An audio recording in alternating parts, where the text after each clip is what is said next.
90களின் அந்த நாட்கள்.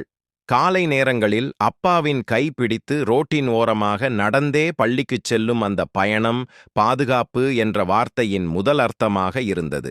கையில் சிறிய புத்தகப் பை, மனதில் அளவில்லா ஆசைகள்.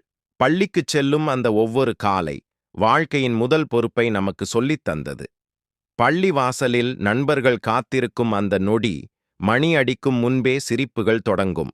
இடைவேளையில் நண்பனின் டிபன் பாக்ஸிலிருந்து ஒரு இட்லி, ஒரு உருண்டை பகிர்ந்து சாப்பிட்ட அந்த தருணங்கள் உறவுகளுக்கே அர்த்தம் சொல்லியது.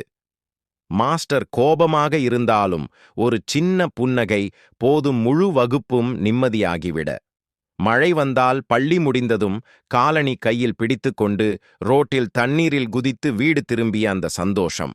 மாலை நேரங்களில் பக்கத்து வீட்டு அண்ணன் கூப்பிடும் சத்தம், வா கிரிக்கெட் ஆடலாம். அந்த ஒரு வார்த்தை போதுமே, உலகமே மறந்து போக. ஒரே பேட், ஒரே பந்து, ஆனால் விளையாடும் குழந்தைகள் பலர். சண்டையும் சிரிப்பும் ஒரே நிமிடத்தில் முடியும். இரவு வந்ததும் அப்பா ரேடியோ ஓன் செய்வார். செய்திகளுக்கு முன்வரும் பாடல்களே எங்களின் தூங்கும் பாடல்கள்.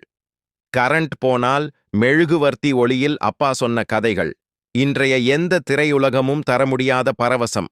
விடுமுறை நாட்களில் தாத்தாவின் ஊருக்கு பயணம். பஸ்ஸில் ஜன்னல் சீட் கிடைத்தால் அந்த நாள் முழுக்க சந்தோஷம்.